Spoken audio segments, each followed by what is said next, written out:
మనుషులుగా మనం ఈ భూమిపై సృష్టించిన ప్రతిదీ మొదట మన మనసులోనే సృష్టించబడింది. ఈ విశాలమైన భూమిపై మీరు చూస్తున్న మానవ నిర్మితమైన ప్రతిదీ ముందుగా మనసులో ఒక ఆలోచనగా రూపుదిద్దుకోవడం జరిగింది. ఆ తరువాతే అది ఈ బాహ్య ప్రపంచంలో భౌతిక రూపంలో ప్రదర్శించబడటం జరిగింది. కాబట్టి మనం ఒక విషయం అర్థం చేసుకోవాలి. ఈ భూమిపై మనం చేసిన అద్భుతమైన విషయాలు, అలాగే మనం చేసిన భయంకరమైన విషయాలు రెండూ కూడా మనిషి మనసు నుంచే వచ్చాయి. కాబట్టి మనం ఈ ప్రపంచంలో ఏమి సృష్టిస్తున్నామో గురించి మనకు ఆందోళన ఉంటే ఇది చాలా ముఖ్యమైన విషయం. ముందుగా మన మనసులో సరైన విషయాలను ఎలా సృష్టించాలో, మన మనసును ఎలా ఉంచాలో నేర్చుకోవాలి. మన మనసును మనం కోరుకున్న విధంగా ఉంచుకునే శక్తి మనకు లేకపోతే మనం ప్రపంచంలో సృష్టించేది కూడా యాదృచ్ఛికంగా, గందరగోళంగా ఉంటుంది. కాబట్టి మన మనసును మనం కోరుకున్న విధంగా సృష్టించుకోవడం నేర్చుకోవడం మనం కోరుకున్న విధంగా ప్రపంచాన్ని సృష్టించుకోవడానికి మౌలికమైనది. యోగశాస్త్రంలో ఒక అద్భుతమైన కథ ఉంది. ఒకరోజు ఒక మనిషి నడకకు బయలుదేరాడు. అతను చాలా దూరం నడిచాడు. అనుకోకుండా, తెలియకుండానే స్వర్గంలోకి అడుగుపెట్టాడు. అతను అదృష్టవంతుడు కదా. అతను కేవలం నడకకు వెళ్ళి చివరికి స్వర్గంలోకి చేరిపోయాడు. ఈ పొడవైన నడక తర్వాత అతనికి కొంత అలసటగా అనిపించింది. అందుకే అతను, ఓహ్, నేను అలసిపోయాను, ఎక్కడైనా విశ్రాంతి తీసుకోవాలని ఉంది అని అనుకున్నాడు.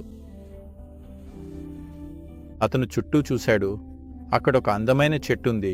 ఆ చెట్టు కింద చాలా మృదువైన గడ్డి ఉంది. అది ఆహ్వానిస్తున్నట్లుగా అనిపించింది. అతను వెళ్ళి అక్కడ తలపెట్టి పడుకున్నాడు. కొన్ని గంటల తర్వాత అతను మేల్కొన్నాడు. బాగా విశ్రాంతి పొందాడు. అతను అనుకున్నాడు, ఓహ్, నేను బాగా విశ్రాంతి పొందాను, కానీ నాకు ఆకలిగా ఉంది, ఏదైనా తినడానికుంటే బాగుండేది అని అనుకున్నాడు. తన జీవితంలో తినాలని ఎప్పుడైనా కోరుకున్న అన్ని రుచికరమైన వంటకాలను గురించి అతను ఆలోచించాడు. అందులోని అన్ని వంటకాలు వెంటనే అతని ముందు ప్రత్యక్షమయ్యాయి. మీరు అర్థం చేసుకోవాలి, అవి కూడా అలాంటి సేవలే. ఆకలితో ఉన్నవారు ప్రశ్నలు అడగరు. ఆహారం వచ్చింది, అతను తిన్నాడు, పొట్ట నిండిపోయింది. తర్వాత అతను అనుకున్నాడు, ఓహ్, నా పొట్ట నిండిపోయింది, తాగడానికి ఏదైనా ఉంటే బాగుండేది. తన జీవితంలో తాగాలని ఎప్పుడైనా కోరుకున్నా అన్ని మంచి పానీయాలను గురించి అతను ఆలోచించాడు. అవన్నీ అతని ముందు ప్రత్యక్షమయ్యాయి. తాగేవాళ్లు కూడా ప్రశ్నలు అడగరు కాబట్టి అతను తాగాడు. ఇప్పుడు అతనిలో కొంచెం మద్యం చేరడంతో, మీకు తెలుసు, చార్లెస్ డార్విన్ మీకు చెప్పాడు, మీరందరూ కోతులే, మీ తోక పడిపోయింది, కానీ నా సంగతి కాదు. చార్లెస్ డార్విన్ మీకు చెప్పాడు, మీరందరూ కోతులే, మీ తోక పడిపోయింది, ఆ తర్వాత మీరు మనుషులయ్యారు. అవును, ఖచ్చితంగా తోక పడిపోయింది. సరే, ఆ కోతి. యోగాలో స్థిరపడని మనసును మేము ఎప్పుడూ మార్కట అని పిలుస్తాం. అంటే కోతి అని అర్థం. మనసును కోతిగా ఎందుకు పిలుస్తున్నామంటే, కోతికున్న లక్షణాలు ఏమిటి? కోతి గురించి ఒక విషయం అంటే దాని అనవసరమైన కదలిత. మరొక విషయం ఏమిటంటే, నేను నిన్ను ఎవరినైనా అనుకరిస్తున్నావు అంటే దానికి అర్థమేమిటి? అనుకరణ. కోతి మరియు అనుకరణ రెండు సమానార్థక పదాలుగా మారిపోయాయి. కాబట్టి ఈ రెండు ముఖ్యమైన కోతి లక్షణాలు స్థిరపడని మనసుకు కూడా చాలా వరకు వర్తిస్తాయి. అనవసరమైన కదలికను నీవు కోతిని చూసి నేర్చుకోవాల్సిన అవసరం లేదు, నీవే కోతికి నేర్పించగలవు. అనుకరణ అనేది మనసుకు పూర్తి సమయపు పని. కాబట్టి ఈ రెండు లక్షణాలున్నప్పుడు ఆ మనసును కోతి మనసుగా పిలుస్తారు. అందుకే ఈ కోతి అతనిలో క్రియాశీలంగా మారింది. అతను చుట్టూ చూసి ఇక్కడ ఏమి జరుగుతోంది అని ఆలోచించాడు. నేను తినడానికి అడిగాను, తిండి వచ్చింది. నేను తాగడానికి అడిగాను, తాగుడొచ్చింది. ఇక్కడెక్కడో భూతాలుండాలి అని అనుకున్నాడు. వెంటనే భూతాలొచ్చాయి. ఓ, భూతాలొచ్చాయి, ఇవి నన్ను చుట్టుముట్టి వేధించబోతున్నాయి అని అతను అనుకున్నాడు. వెంటనే భూతాలు అతని చుట్టుముట్టి వేధించడం ప్రారంభించాయి. అప్పుడు అతను నొప్పితో అరవడం మొదలుపెట్టి, ఓ, ఇవాళ నన్ను చంపేస్తారు అని అన్నాడు. మరి అతను చనిపోయాడు. ఇప్పుడే అతను అదృష్టవంతుడు అని అన్నాడు. సమస్య ఏమిటంటే అతను కల్పవృక్షం లేదా కోరుకున్న దాన్ని ఇస్తున్న చెట్టు కింద కూర్చున్నాడు. అతను తినడానికి అడిగాడు, తిండొచ్చింది. తాగడానికి అడిగాడు, మద్యం అడిగితే వచ్చింది. దయ్యాలను కోరితే వచ్చాయి. హింసించమంటే వేధించాయి. చివరికి చావును కోరి మరణించాడు. ఇప్పుడు అడవిలో ఈ కల్పవృక్షాలను వెతకటానికి పోవద్దు. ఈ రోజుల్లో ఒక చెట్టు కనుగొనడమే కష్టం. బాగా స్థిరపడిన మనస్సు, సంయుక్తి స్థితిలో ఉన్న మనస్సును కల్పవృక్షంగా పిలుస్తారు. మీరు మీ మనస్సును ఒక స్థాయిలో సక్రమంగా ఏర్పాటు చేసుకుంటే అది తిరిగి మొత్తం వ్యవస్థను, మీ శరీరాన్ని, మీ భావోద్వేగాన్ని కూడా సక్రమంగా ఏర్పాటు చేస్తుంది. మీ శక్తులు అన్నీ ఒకే దిశగా సక్రమంగా ఏర్పడతాయి. మీ ఈ 4 కోణాలు అంటే మీ భౌతిక శరీరం, మీ మనస్సు, మీ భావోద్వేగం మరియు ప్రాథమిక జీవశక్తులు ఆల్ ఒకే దిశగా సక్రమంగా ఏర్పడినప్పుడు, మీరు ఇలా ఉన్నప్పుడు మీరు కోరుకున్నది మీ వేలు కూడా కదపకుండానే జరుగుతుంది. నిజంగా దీనికి మీరు చర్యతో సహాయం చేస్తే మంచిదే, కానీ మీరు ఏ చర్య చెయ్యకపోయినా మీరు కోరుకున్న దాన్ని మేనిఫెస్ట్ చేయగలుగుతారు. మీరు ఈ 4 కోణాలను ఒకే దిశగా ఏర్పాటు చేసి ఆ దిశలో కొంతకాలం అచంచలంగా ఉంచితే, ఇప్పుడు మీ మనస్సు సమస్య ఏమిటంటే ప్రతిక్షణం అది దిశను మార్చుకుంటోంది. ఇది మీరు ఎక్కడికైనా ప్రయాణించాలనుకుంటున్నట్టు ప్రతి 2 అడుగులకు ఒకసారి దిశను మార్చుకుంటున్నట్టు ఉంటుంది. మీరు ఇలా దిశను మారుస్తూ ఉంటే మీరు గమ్యస్థానానికి చేరుకోవడం చాలా దూరంగా ఉంటుంది. అది యాదృచ్ఛికంగా జరిగితే తప్ప. కాబట్టి ఏర్పాటు చేయడం, మన మనస్సులను, దాంతోపాటు మన మొత్తం వ్యవస్థను, మీరు ఇప్పుడున్న ఈ 4 ప్రాథమిక కోణాలను ఒకే దిశగా ఏర్పాటు చేయడం. మీరిలా చేస్తే మీరే ఒక కల్పవృక్షం అవుతారు. మీరు కోరుకున్న ఏదైనా జరుగుతుంది. కానీ ఇప్పుడు మీరు మీ జీవితాలను చూస్తే ఇప్పటి వరకు మీరు కోరుకున్న ప్రతిదీ జరిగితే మీరు పూర్తిగా నాశనం అయిపోతారు. మీరు కోరుకున్న ప్రతిదీ, ప్రతి ఒక్కరూ ఇవన్నీ ఈరోజే మీ ఇంట్లోకి వచ్చేస్తే మీరు దానితో జీవించగలరా? కాబట్టి మీరు శక్తివంతంగా మారాలనుకుంటే మీరు ఏమి కోరుకుంటున్నారు, ఏమి కోరుకోవడం లేదు అనే విషయంలో బాధ్యతాయుతంగా ఉండటం కూడా ముఖ్యం. ప్రస్తుతం ప్రపంచ పరిస్థితి ఇదే. మనం సాంకేతికతతో విపరీతంగా శక్తివంతులమయ్యాం. ఈరోజు ఈ గ్రహాన్ని నాశనం చేయడానికి 6 బిలియన్ మంది అవసరం లేదు. ఒక వ్యక్తి తప్పు బటన్ నొక్కితే మొత్తం భూమిని నాశనం చేయగలడు. మనకిలాంటి శక్తి ఉన్నప్పుడు ఇది చాలా ముఖ్యమైన విషయం. మన శారీరక చర్య, భావోద్వేగ చర్య, మానసిక చర్య, శక్తి చర్యలు నియంత్రణలో ఉండి సరిగ్గా దిశానిర్దేశం చేయబడాలి. అలా లేకపోతే మనం స్వీయ విధ్వంసకరంగా మారిపోతాం. ప్రస్తుతం అదే మన సమస్య. మన జీవితం అందంగా, సులభంగా ఉండేందుకు ఉద్దేశించిన సాంకేతికతే ఇప్పుడు అన్ని సమస్యలకు మూలంగా మారింది. మన జీవనాధారమైన ఈ గ్రహాన్ని మనమే నాశనం చేస్తున్న సమస్య ఇదే. కాబట్టి వరంగా ఉండాల్సిన దాన్ని మనమే శాపంగా మార్చుకుంటున్నాం. గత 100 ఏళ్లలో మనకు అపూర్వమైన సౌకర్యం, సుఖాన్ని తీసుకొచ్చినది మన చర్యలు, అవగాహనతో కాకుండా బలవంతపు స్థితిలో ఉండటం వల్ల మన జీవితానికి ముప్పుగా మారింది. అందువల్ల మన మనసును సక్రమంగా ఏర్పాటు చేసుకోవడం అంటే బలవంతపు చర్యస్థితి నుండి అవగాహనతో కూడిన చర్యస్థితికి మారడమన్నమాట. మీరు ఎవరికైనా వారు ఏదైనా కోరుకున్నారని విని ఉండవచ్చు. అందరి అంచనాలను మించి అది నిజంగా జరిగింది, వాళ్లకు నిజమైంది. సాధారణంగా ఇది విశ్వాసంలో ఉన్నవారికి జరుగుతుంది. ఇప్పుడు మీరొక ఇల్లు కట్టాలని అనుకుంటున్నారని ఊహించుకున్నాం. మీరు ఆలోచించటం మొదలు పెడతారు. నేనొక ఇల్లు కట్టాలి. ఇల్లు కట్టాలంటే నాకు 50 లక్షలు కావాలి. కానీ నా జేబులో 50 రూపాయలే ఉన్నాయి. అసాధ్యం అని మీరు అనగానే మీరు దాన్ని కోరుకోవడం లేదని కూడా అంటున్నట్లే. కాబట్టి ఒకవైపు మీరు ఏదో కావాలని కోరికను సృష్టిస్తున్నారు, మరోవైపు మీరు దాన్ని వద్దని అంటున్నారు. ఈ అంతరంగిక సంఘర్షణలో అది జరగకపోవచ్చు. దేవుడిలో లేదా దేవాలయంలో లేదా ఏదైనాలో కొంత విశ్వాసం ఉన్నవారు, సాదాసీదా మనసున్నవారు, విశ్వాసం అనేది సాదాసీదా మనసున్నవారికే పనిచేస్తుంది. ఎక్కువగా ఆలోచించేవారు, ఆలోచనల్లో మునిగిపోయిన వారి కోసం అది ఎప్పుడూ పనిచేయదు. పిల్లలవాడిలా ఉండే సాదాసీదా విశ్వాసం ఉన్నవాడు తన దేవుడిలో, తన దేవాలయంలో లేదా ఏదైనా అతను దేవాలయానికి వెళ్ళి, శివ, నాకొక ఇల్లు కావాలి అని అంటాడు. నాకెలా చేయాలో తెలీదు, నువ్వే నాకది చెయ్యాలి. ఇప్పుడు అతని మనసులో ఎలాంటి ప్రతికూల ఆలోచనలు లేవు. అది జరుగుతుందా? అది జరగదా? అది సాధ్యమా? అది అసాధ్యమా? ఈ సాదాసీదా విశ్వాసపు చర్య వల్ల ఇవన్నీ పూర్తిగా తొలగిపోతాయి. ఇప్పుడు అతను శివుడు తన కోసం చేస్తాడని, అది జరుగుతుందని నమ్ముతున్నాడు. అయితే శివుడొచ్చి నీకిల్లు కట్టిపెడతాడా? లేదు, నేను నీకు అర్థం చేసుకోవాలని కోరుకుంటున్నాను. దేవుడు నీకోసం తన చిన్న వేళ్లను కూడా కదిలించడు. నువ్వు దేవుడని పిలుస్తున్నది సృష్టి మూలాధారం. ఒక సృష్టికర్తగా ఆయన అద్భుతమైన పని చేశాడు. ఇందులో ఎలాంటి సందేహం లేదు. ఇది కంటే మెరుగైన సృష్టిని ఊహించగలవా? ప్రస్తుతం ఉన్నదానికంటే మెరుగైన దాన్ని ఊహించగలిగే వ్యక్తి ఎవ్వరైనా ఉన్నారా? కాబట్టి ఒక సృష్టికర్తగా ఆయన తన పని అద్భుతంగా చేశాడు. కానీ నువ్వు జీవితాన్ని నీకు నచ్చిన విధంగా జరగాలని కోరుకుంటే, ఎందుకంటే ఇప్పుడే నీ ఆనందం, నీ శ్రేయస్సు యొక్క అసలు మూలం ఇదే ఉంటే, నువ్వు అసంతృప్తిగా ఉంటే దానికొక్కటే కారణం, జీవితం నువ్వు అనుకున్న విధంగా జరగడం లేదు. అంతే విషయం. కాబట్టి జీవితం నువ్వు అనుకున్న విధంగా జరగపోతే నువ్వు అసంతృప్తిగా ఉంటావు. జీవితం నువ్వు అనుకున్న విధంగా జరిగితే నువ్వు సంతోషంగా ఉంటావు. ఇదంత సులభమైన విషయమే.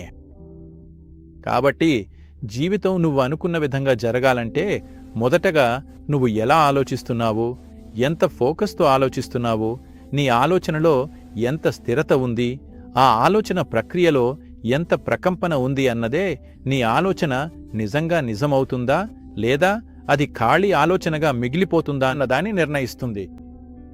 లేదా నీవు నెగటివ్ ఆలోచనలతో నీ ఆలోచనకు ఎలాంటి అడ్డంకులు సృష్టించకుండా ఉండటం. ఏదైనా సాధ్యమా లేదా సాధ్యం కాదా? అతను మానవత్వాన్ని నాశనం చేస్తున్నాడు. ఏది సాధ్యమో ఏది సాధ్యం కాదో అనేది నీ పని కాదు, అది ప్రకృతి పని. నీ పని నీవు కోరుకున్న దాన్ని సాధించడం మాత్రమే. ఇప్పుడు నీవిక్కడ కూర్చుండవు. నేను నిన్ను 2 సింపుల్ ప్రశ్నలు అడిగితే నీవు దీన్ని చూసి సమాధానం చెప్పాలి. ప్రస్తుతం నీవు కూర్చున్న చోట నుంచి నీవు ఒక్కసారిగా ఎగిరిపోవచ్చా? నీవు కాదంటావా? ఇప్పుడు నీవు కూర్చున్న చోటు నుంచి లేచి నడవగలవా? నీవు అవునంటావు. దీనికి ఆధారం ఏంటి? ఎందుకు నీవు ఎగరడం వద్దు, నడవడం అవునని అంటావు? ఎందుకంటే గత అనుభవంలో ఎన్నోసార్లు నీవు లేచి నడిచావు, కానీ ఎప్పుడూ ఎగిరిపోలేదు. లేదా మరో మాటలు చెప్పానంటే, ఏదైనా సాధ్యమా లేదా సాధ్యం కాదా అనేది నిర్ణయించడానికి నీవు గత అనుభవాన్ని ఆధారంగా తీసుకుంటున్నావు. లేదా మరో మాటలో చెప్పాలంటే, నీవు నిర్ణయించుకున్నావు. ఇప్పటివరకు జరగంది నీ జీవితంలో భవిష్యత్తులో జరగదని నీవు నిర్ణయించుకున్నావు. ఇది మానవత్వానికి, మానవాత్మకు అవమానం. ఈ గ్రహంపై ఇప్పటి వరకు జరగనిది రేపు జరగవచ్చు. మనుషులు దాన్ని రేపు జరగజేయగల సామర్థ్యం కలవారు. కాబట్టి ఏమి సాధ్యమో ఏమి సాధ్యం కాదో అనేది నీ పని కాదు, అది ప్రకృతి పని. ప్రకృతి దాన్ని నిర్ణయిస్తుంది. నీవు నిజంగా ఏమి కోరుకుంటున్నావో చూసి దానికోసం ప్రయత్నించు. నీ ఆలోచన శక్తివంతంగా, ఎలాంటి నెగటివిటీ లేకుండా, ఆ ఆలోచన ప్రక్రియ తీవ్రతను తగ్గించే ప్రతికూల ఆలోచనలు లేకుండా సృష్టించబడితే అది తప్పకుండా ఫలితాన్నిస్తుంది. ఈరోజు మొత్తం సృష్టి, ఆధునిక శాస్త్రం నిరూపిస్తున్నది కేవలం శక్తి తరంగితంగా ఉంది. అది ఒక కంపనం. అదేవిధంగా నీ ఆలోచన కూడా ఒక కంపనమే. నీవొక శక్తివంతమైన ఆలోచనను సృష్టించి దాన్ని బయటకు వదిలితే అది ఎప్పుడూ ఫలితాన్ని ఇస్తుంది. కాబట్టి సాధారణంగా ప్రజలు నమ్మకాన్ని, ప్రతికూల ఆలోచనను తొలగించడానికి ఒక మార్గంగా ఉపయోగిస్తున్నారు. ఈ రోజున మీరు ఆలోచించే మనుషులుగా మారిన తర్వాత మీ నమ్మకం అంతగా లోతుగా ఉండదు. మీకు ఎంత నమ్మకం ఉందని మీరు అనుకున్నా ఎక్కడో ఒక చోట సందేహాలు ఎప్పుడు తలెత్తుతూనే ఉంటాయి. ప్రస్తుతం మీ మనసు ఎలా తయారైందంటే, ఈ క్షణంలో దేవుడిక్కడ ప్రత్యక్షమయ్యాడని ఊహించండి. మీరు ఆయనకి లొంగిపోరు. అతను నిజంగా దేవుడేనా కాదా అని మీరు విచారణ చేయాలనుకుంటారు. ఇలాంటి మనసుతో మీరు నమ్మకంపై మీ సమయాన్ని వృధా చేయకూడదు. కాబట్టి దీనికి ప్రత్యామ్నాయం ఉంది, అది సంకల్పం. మీరు నిజంగా పట్టించుకునేదాన్ని సృష్టించడానికి మీరు మీను పూర్తిగా అంకితం చేసుకుంటే ఇప్పుడు మళ్ళీ మీ ఆలోచనలు సవ్యంగా ఏర్పడతాయి. ఇలాంటి పరిస్థితిలో ఇది సాధ్యమా కాదా అనే ప్రశ్నే ఉండదు. మీ ఆలోచన ప్రక్రియలో ఎలాంటి అడ్డంకులు ఉండవు. మీ ఆలోచనలు మీరు కోరుకున్న దిశగా స్వేచ్ఛగా ప్రవహిస్తాయి. ఇదొకసారి జరిగితే దాన్ని నిజం చేయడం కూడా సహజంగానే జరుగుతుంది.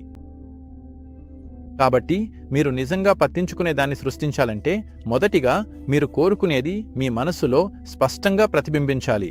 ఇదే నేను కోరుకుంటున్నదని. అది నిజంగా మీరు కోరుకునేదేనా అని మీరు పరిశీలించాలి. ఎందుకంటే మీ జీవితంలో ఎన్నో విషయాలు మీరు ఇదే అని అనుకున్నారు.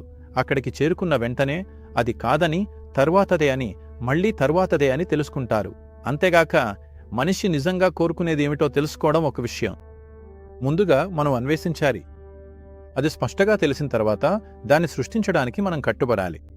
ఇప్పుడు ఆ దిశగా నిరంతర ఆలోచన ప్రక్రియ జరుగుతుంది. మీరు ఆ దిశలో మారకుండా స్థిరమైన ఆలోచన ప్రవాహాన్ని కొనసాగించగలిగితే ఖచ్చితంగా ఇది మీ జీవితంలో జరుగుతుంది, లేదా అది మీ జీవితంలో నిజంగా సాకారమవుతుంది. అందువల్ల మీరు ఈ మానవ రూపాన్ని కల్పవృక్షంలా మార్చవచ్చు, లేదా ఇది ఎక్కడికక్కడ జరుగుతున్న పెద్ద గందరగోళంగా మార్చవచ్చు. మనందరూ నివసించాలనుకునే ప్రపంచాన్ని మనం ఎందుకు సృష్టించుకోలేకపోయామంటే ఒక కారణం ఉంది. చాలామంది పైకి చూస్తూ బిజీగా వెళ్ళారు. చాలామందికి ఇతర గ్రహాల మీద ఆసక్తి ఎక్కువ. వాళ్ళకి ఈ గ్రహంపై ఆసక్తి లేదు.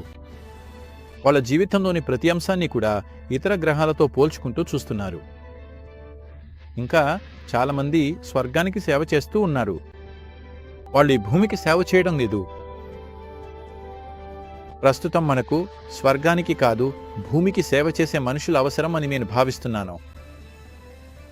నేను నమ్ముతున్నారు. స్వర్గం దైవానికి మనం ఉన్న చోటు కంటే దగ్గరగా ఉంటే, అది నిజమైతే నేను నమ్ముతున్నాను వాళ్ళు మనకంటే కొంచెం ఎక్కువగా వ్యవస్థీకృతంగా ఉంటారు. వాళ్లకు మన సహాయం అవసరం లేదు. ఈ గ్రహంపై ఇదొక పెద్ద సమస్యగా మారింది. మనిషికి విలువైన ఏదైనా విషయాన్ని, మనిషి జీవితంలో ఉన్న మంచి విషయాలు, అత్యున్నత లక్షణాలు దురదృష్టవశాత్తు స్వర్గానికి ఎగుమతి చేయబడ్డాయి. ఉదాహరణకి, మీరు ప్రేమ గురించి మాట్లాడితే ప్రజలు దేవుడు ప్రేమగా ఉంటాడని అంటారు. దేవుడు ప్రేమగా ఉంటాడో లేదో మనకు తెలీదు. మనుషులు ప్రేమ చేయగలరు. మనుషులు ప్రేమ చేయగలరని, మనుషులు కరుణ చూపగలరని, ఆనందంగా పరవశంగా ఉండగలరని ప్రజలు అర్థం చేసుకోవడం చాలా చాలా ముఖ్యమైనది. మనిషికి సాధ్యమైన అన్ని మంచి విషయాలు దురదృష్టవశాత్తు స్వర్గానికి ఎగుమతి చేయబడ్డాయి.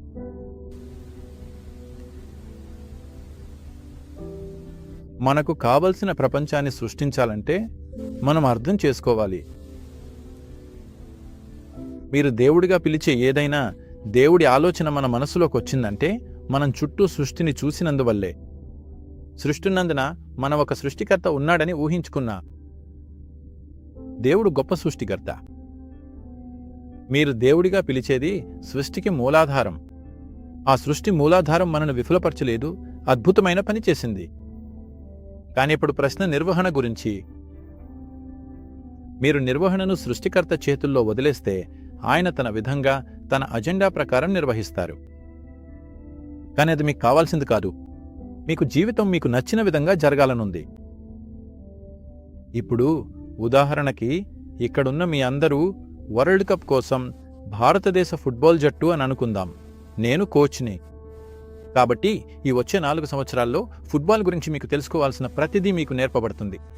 ఫుట్బాల్ గురించి నాకు తెలిసిన ప్రతిదీ ఎన్నో విధాలుగా మీలో నింపబడుతుంది. ఇప్పుడు మ్యాచ్ ఆడే సమయం వచ్చింది. మీరు మైదానంలో ఉన్నారు. బంతి మీ పాదానికి దగ్గరగా వస్తుంది, కానీ మీరు నన్ను చూస్తారు. అప్పుడు అది పనికిరాదు.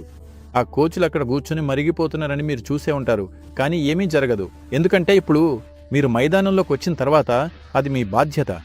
ఇది కూడా అదే విషయం. సృష్టికర్త అద్భుతమైన పని చేశాడు. ఇప్పుడు మీరిక్కడంలో ఇది మనిద్దరం చూడాల్సిందే. దీనిని ఎలా నిర్వహించాలి, మనకు ఎలా కావాలి, ఈ ప్రపంచాన్ని ఎలా ఉంచాలి, ఏ పరిస్థితిలో ఉంచాలి, మనందరం దీన్ని ఉత్తమంగా ఆస్వాదించగలమా అనే విషయం మనం పరిశీలించాల్సిందే. అందుకే మన జీవితంలో ప్రతి దశలోనూ మనం ఇదే అని అనుకుంటూ ఉంటాం. ఈ ఒక్కటి జరిగితే నా జీవితంలో అన్నీ బాగుంటాయని అనుకుంటాను. మీరక్కడికి చేరుకుంటారు, అది కాదని తెలుసుకుంటారు, తర్వాత ఇంకేదైనా అని వాయిదా వేస్తూ ఉంటారు. ఇలా కొనసాగుతూనే ఉంటుంది. మొదటిగా, ముఖ్యంగా మీరు నిజంగా ఏమి కావాలో స్పష్టంగా తెలుసుకోవాలి. మీకు ఏమి కావాలో తెలియకపోతే దాన్ని సృష్టించే ప్రశ్నే రావదు. మీరు నిజంగా ఏమి కోరుకుంటున్నారో చూస్తే ప్రతి మనిషి కోరుకునేది ఆయన ఆనందంగా జీవించాలనుకుంటాడు, శాంతిగా జీవించాలనుకుంటాడు. తన సంబంధాలలో అవి ప్రేమతో, స్నేహంతో ఉండాలని కోరుకుంటాడు. లేదా మరో మాటలో చెప్పాలంటే ప్రతి మనిషి కోరుకునేది తనలో ఆనందంగా ఉండటం, తన చుట్టూ ఆనందంగా ఉండటం. ఈ ఆనందం మన శరీరంలో జరిగితే దాన్ని మనం ఆరోగ్యం, ఆనందం అంటాం. అది మన మనసులో జరిగితే దాన్ని మనం శాంతి, సంతోషం అంటాం. అది మన భావోద్వేగాల్లో జరిగితే దాన్ని మనం ప్రేమ, దయ అంటాం. అది మన శక్తిలో జరిగితే దాన్ని మనం ఆనందం, పరవశం అంటాం. ఇది మనిషి వెతుకుతున్నదనక. అతను ఆఫీసుకు పనిచేయడానికి వెళ్తాడా, డబ్బు సంపాదించాలనుకుంటాడా, కెరీర్ నిర్మించాలనుకుంటాడా, కుటుంబాన్ని నిర్మించాలనుకుంటాడా, బార్లో కూర్చుంటాడా, గుడిలో కూర్చుంటాడా, అతను ఇంకా ఇదే విషయాన్ని వెతుకుతున్నాడు. లోపల ఆనందం, చుట్టూ ఆనందం. ఇది మనం సృష్టించాలనుకుంటే నేరుగా దానిని ఎదుర్కొని దాన్ని సృష్టించడానికి మనం కట్టుబడాల్సిన సమయం వచ్చిందని నేను అనుకుంటున్నాను. కాబట్టి మీరు సృష్టించుకోవాలనుకుంటున్నారు. ఒక శాంతియుత మనిషిగా, ఆనందంగా ఉండే మనిషిగా, ప్రేమతో ఉండే మనిషిగా, అన్ని స్థాయిల్లోనూ సుఖంగా ఉండే మనిషిగా. ఇలాంటి ప్రపంచాన్ని కూడా మీరు కోరుకుంటున్నారా? ఒక శాంతియుత ప్రపంచం, ప్రేమతో నిండిన ప్రపంచం, ఆనందంగా ఉండే ప్రపంచం? లేదు, నాకు పచ్చదనం కావాలి, నాకు తిండి కావాలి. మనము ఆనందంగా ఉన్న ప్రపంచమని చెప్పినప్పుడు మీరు కోరుకున్న ప్రతిదీ జరిగిందని అర్థం. కాబట్టి మీరు వెతుకుతున్నది ఇదే. కాబట్టి మీరు చెయ్యాల్సింది ఒక్కటే, మీకోసం, మీ చుట్టూ ఉన్న అందరి కోసం శాంతియుతంగా, ఆనందంగా, ప్రేమతో నిండిన ప్రపంచాన్ని సృష్టించడానికి మీరు కట్టుబడాలి. ప్రతిరోజు ఉదయం మీరు మీ మనసులో ఈ సులభమైన ఆలోచనతో మీ రోజు ప్రారంభిస్తే, ఈరోజు నేను ఎక్కడికైనా వెళ్ళినా నేను శాంతియుతంగా, ప్రేమతో, ఆనందంగా ఉన్న ప్రపంచాన్ని సృష్టిస్తాను. మీరు రోజులో 100 సార్లు పడిపోతే దానిలో ఏముంది? ఒక కట్టుబడిన వ్యక్తికి విఫలమనే మాటే ఉండదు. మీరు 100 సార్లు పడిపోతే 100 పాఠాలు నేర్చుకోవాలి. మీరు నిజంగా పట్టించుకునే దాన్ని సృష్టించడానికి ఇలా మీరు కట్టుబడితే ఇప్పుడు మీ మనసు సవ్యంగా ఏర్పడుతుంది. మీ మనస్సు సవ్యంగా ఏర్పడిన తర్వాత మీరు ఎలా ఆలోచిస్తే అలాగే మీరు అనుభూతి చెందుతారు. మీ భావోద్వేగాలు కూడా సవ్యంగా ఏర్పడతాయి. మీ ఆలోచన, భావోద్వేగం సవ్యంగా ఏర్పడిన తర్వాత మీ శక్తులు కూడా అదే దిశగా ఏర్పడతాయి. మీ ఆలోచన, భావోద్వేగం, శక్తులు సవ్యంగా ఏర్పడిన తర్వాత మీ శరీరం కూడా సవ్యంగా ఏర్పడుతుంది. ఈ 4 కూడా ఒకే దిశలో ఏర్పడినప్పుడు మీరు కోరుకున్న దాన్ని సృష్టించడంలో, ప్రదర్శించడంలో మీ సామర్థ్యం అసాధారణంగా ఉంటుంది. మీరు అనేక విధాలుగా సృష్టికర్త. నేనెందుకు మీరు సృష్టికర్త అని చెప్తున్నానంటే, మీరు మీ జీవిత స్వభావాన్ని ఇప్పుడే ఒకసారి పరిశీలించండి. మీరు అరటిపండు తింటే 4 గంటల్లో ఆ అరటిపండు మనిషిగా మారిపోతుంది. మీలో ఏదో ఉంది. అది జీవన సృష్టి ప్రక్రియ, ఈ శరీరాన్ని నిర్మించే ప్రక్రియ. ఈ శరీరాన్ని తయారు చేసేవాడు మీలోనే ఉన్నాడు. మీరు అతనికి అరటిపండు ఇస్తే అతను అరటిపండుతో మనిషిని తయారు చేస్తాడు. అరటిపండును మనిషిగా మార్చడం చిన్న విషయం కాదు, అది ఒక అద్భుతం. ఈ అద్భుతం మీలో తెలియకుండానే జరుగుతోంది. మీరు ఈ ప్రక్రియను తెలుసుకుని అరటిపండును మనిషిగా మార్చగలిగితే మీరు సృష్టికర్తే, దానికి తక్కువేమీ కాదు. వికాస సిద్ధాంతం ప్రకారం కోతిని మనిషిగా మార్చడానికి లక్షలాది సంవత్సరాలు పట్టింది. కానీ ఒక మధ్యాహ్నం లోపలే మీరు అరటిపండునైనా, మీరు తినే బ్రెడ్ ముక్కనైనా మనిషిగా మార్చగలుగుతారు. అందువల్ల సృష్టి యొక్క మూలాధారం మీలోనే పనిచేస్తోంది. మీరు మనసు, భావోద్వేగం, శరీరం, శక్తి అనే ఈ 4 కోణాలను ఒకే దిశలో అమర్చుకుంటే సృష్టి మూలాధారం మీతోనే ఉంటుంది. మీరు సృష్టికర్త. మీరు సృష్టించాలనుకున్నది మీకు సులభంగా జరుగుతుంది. మీరిలా సజావుగా అమర్చుకున్నాక ఇప్పుడు మీరు ఒక గందరగోళం కాదు, మీరొక కల్పవృక్షం. మీరు కోరిన దాన్ని సృష్టించే శక్తి మీలో ఉంది. ఈ వ్యవస్థను ఎలా అమర్చుకోవాలో పద్ధతులు, సాంకేతికతలు ఉన్నాయి. మానసిక గందరగోళంగా ఉండకుండా మీను కల్పవృక్షంగా మార్చుకోవచ్చు. ఈ సంస్కృతి, ఈ సంప్రదాయాలు, యోగ యొక్క మొత్తం సాంకేతికత అన్నీ ఇదే గురించి, మీరు మార్చుకోవడం గురించి. ఒక సాధారణ సృష్టి భాగంగా ఉండటం నుండి సృష్టికర్తగా మారడమే. ఇది దేవుణ్ణి వెతకడం కాదు, దేవుడిగా మారడాన్ని వెతకడం. ఇది దివ్యత్వాన్ని వెతకడం కాదు, దివ్యంగా మారడాన్ని వెతకడం. ఎందుకంటే మీరు దివ్యంగా పిలిచేది సృష్టి మూలంగా ఉన్నది మీ జీవితంలో ప్రతి క్షణం మీలోనే ఉనికిలో ఉంది. లేకపోతే ఒక ముక్క రొట్టె మధ్యాహ్నం సమయంలో మనిషిగా మారలేను. కాబట్టి మార్పు కేవలం మాంసం, రక్తం ముక్కగా ఉండటం నుండి సృష్టికర్తగా మారటంలో దీనికో పూర్తి శాస్త్రం, సాంకేతికత ఉంది. ఇవి సాధించడానికి పరికరాలున్నాయి.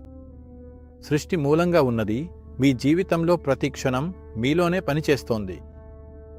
మీరా పరిమాణానికి ప్రవేశాన్ని ఉంచుకున్నారా లేదా? మీ జీవితంలోని 4 ప్రాథమిక మూలకాలను సక్రమంగా ఏర్పాటు చేయడం ద్వారా ఆ ప్రవేశం మీకు లభిస్తుంది. ఇది చేయడానికి పరికరాలు, సాంకేతికతలు ఉన్నాయి. యోగా అని మొత్తం శాస్త్రం. మనం యోగా అని పిలిచే మొత్తం సాంకేతికత ఇదే. మీరు కేవలం సృష్టిలోని ఒక భాగంగా ఉండటం నుండి సృష్టికర్తగా మారటమే. ఉదాహరణకి 100 సంవత్సరాల క్రితం నేను ఇలాంటి ఏదైనా తీసుకున్నాననుకోండి, మరియు నేను ప్రపంచంలో మరో ప్రాంతంలో ఉన్న ఎవరికైనా మాట్లాడటం ప్రారంభిస్తే మీరు దీన్ని ఒక విధమైన అద్భుతంగా భావించేవారు. లేదా నేను దూతనైనా, కుమారుడినైనా లేదా దేవుడే కావాల్సి ఉంటుంది. కానీ ఈ రోజుల్లో ఇది మనందరికీ ఉండే సాధారణ పరికరం మాత్రమే. ఈరోజు ఇక్కడ కూర్చొని ఈ పరికరం ఉపయోగించకుండా నేను ప్రపంచంలో మరో ప్రాంతంలో ఉన్న ఎవరికైనా మాట్లాడితే అది మీకు ఇంకా ఒక అద్భుతమే. కాబట్టి ఈ పరికరం మనిషి మనస్సు దాన్ని కావాలని కోరుకున్నందువల్లే ఏర్పడింది. 100 సంవత్సరాల క్రితం ఇది సాధ్యమని ఎవ్వరూ ఊహించలేదు.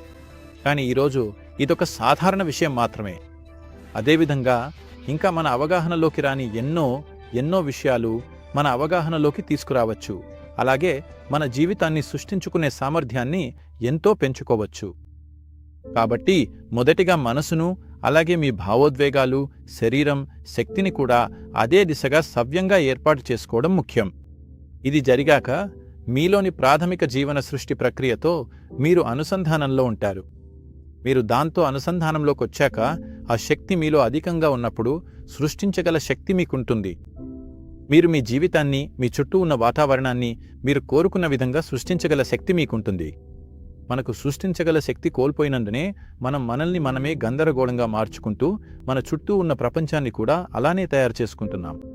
మనలో పనిచేస్తున్న నిజమైన సృష్టికర్తగా, మన శరీరాన్ని మన కోసం సృష్టిస్తున్న విధంగా మనం కూడా పనిచేస్తే అదే స్థాయిలో క్రమబద్ధత, ఉద్దేశంతో మన జీవితాలను సృష్టించగలిగితే ఈ ప్రపంచం మరియు మనిషి పూర్తిగా భిన్నమైన స్థితిలో ఉంగేలి.